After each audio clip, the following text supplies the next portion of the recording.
Chers amis de Code 243, nous vous avions annoncé depuis quelques jours notre interview avec le secrétaire national en charge des relations extérieures, monsieur Félix-Antoine Tshisekedi Tshilombo, qui est en tournée de redynamisation pour l'heure dans la province du Kasaï oriental. Nous l'avons en ligne. Bonjour, monsieur Félix.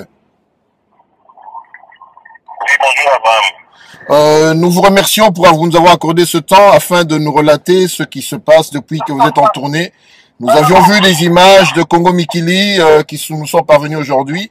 Vos premières impressions après cette tournée dans quelques villes? Mes premières impressions, enfin, ça a toujours été mes impressions d'ailleurs, c'est que le peuple congolais, à travers ce que j'ai vu ici au Kasaï, est un peuple qui est debout, contrairement à ce que beaucoup de gens pensent.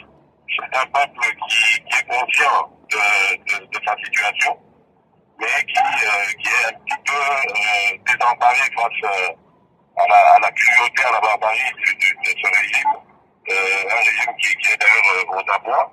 Et notre tâche était de leur faire prendre conscience du pouvoir qu'ils ont de changer les choses. Et c'est pour ça que nous sommes là.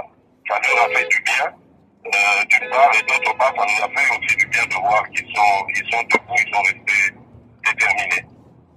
Ils sont restés déterminés. Là, vous étiez dans le Kasaï oriental. Est-ce que vous avez prévu d'aller dans d'autres provinces et lesquelles? Oui, j'ai prévu d'aller au Kasaï occidental, évidemment. On ne peut pas faire le Kasaï oriental sans faire l'occidental. Donc vendredi, nous serons à Karanga.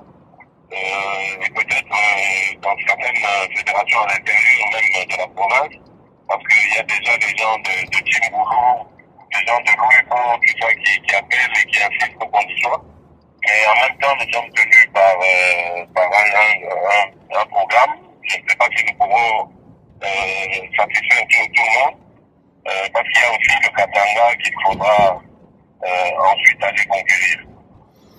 Vous parlez de conquête. Est-ce que vous êtes déjà dans une dynamique de positionnement par rapport à 2016? Je ne sais pas si c'est trop tôt. Je sais qu'on en a déjà discuté avec vous lors de notre dernière interview. Beaucoup aujourd'hui, j'aimerais vous dire, dans la diaspora, vous voient dans cette position-là. Est-ce que c'est simplement la redynamisation ou bien le peuple fait une autre interprétation de cette tournée? Oui, si le peuple en fait une autre interprétation, tant mieux, mais moi j'appartiens à un appareil politique. Et dans l'appareil politique auquel j'appartiens, il y a des règles. Il y a un président, c'est Etienne Tshisekedi, qui est président élu. Il n'est absolument pas question, une seule seconde pour moi, de me mettre à rêver d'être calife à la place du calife. Etienne Tshisekedi, président, c'est ça la règle du jeu chez nous et on s'en tient là. Par contre, ce que je fais, pourquoi je parle de conquête? Parce que je crois que c'est le devoir de chaque cadre du parti de conquérir, de gagner des âmes, un peu à la manière de ce que font les hommes d'église, les hommes de Dieu. De gagner des âmes, de gagner des âmes à la cause de son parti, donc de notre parti ici en l'occurrence. Donc voilà, je ne sous-entends rien dans ce que je dis, je suis dans mon rôle, c'est-à-dire celui de gagner des opinions pour que mon parti en bénéficie. Voilà.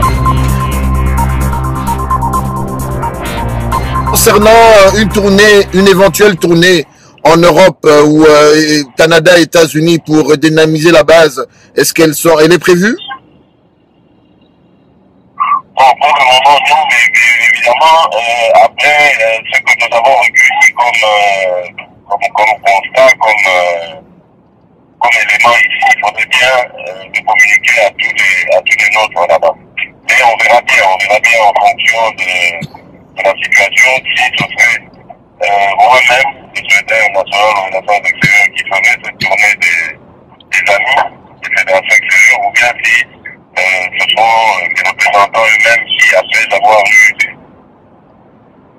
éventuellement des représentants, parce que là, nous sommes vraiment dans une situation qui nécessite que l'on soit très vigilant, que l'on soit debout, mobilisé, Et on n'a vraiment pas de temps à faire.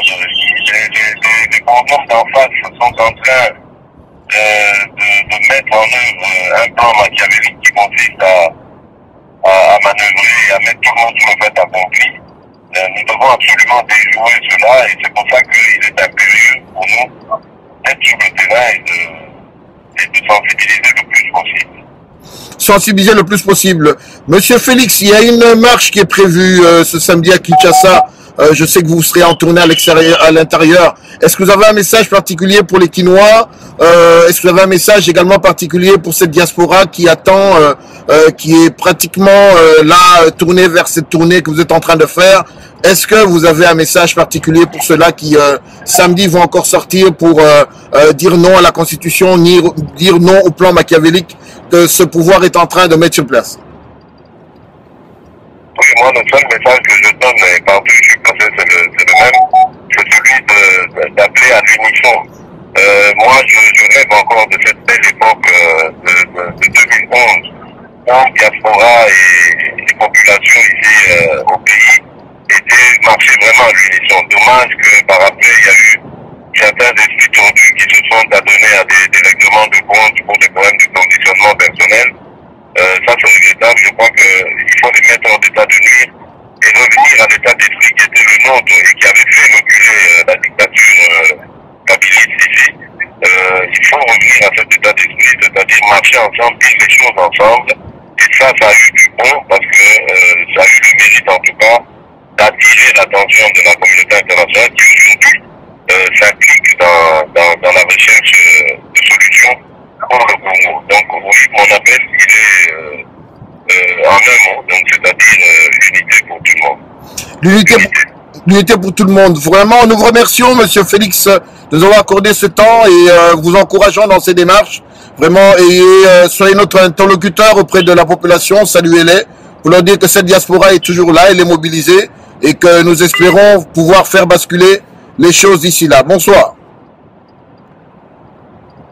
Voilà, nous venons de le perdre, c'est par la magie du direct, vous avez bien compris, ce matin, mercredi, alors que nous sommes dans la ville capitale de Washington DC. Nous étions en ligne avec Mbujimayi où monsieur Félix-Antoine Tshisekedi nous a accordé ce temps pour pouvoir nous expliciter ce qu'il est en train de faire sur le terrain. Mesdames et messieurs, nous vous avons dit, c'est nulle part ailleurs que sur Code 243. Bonne journée, au revoir.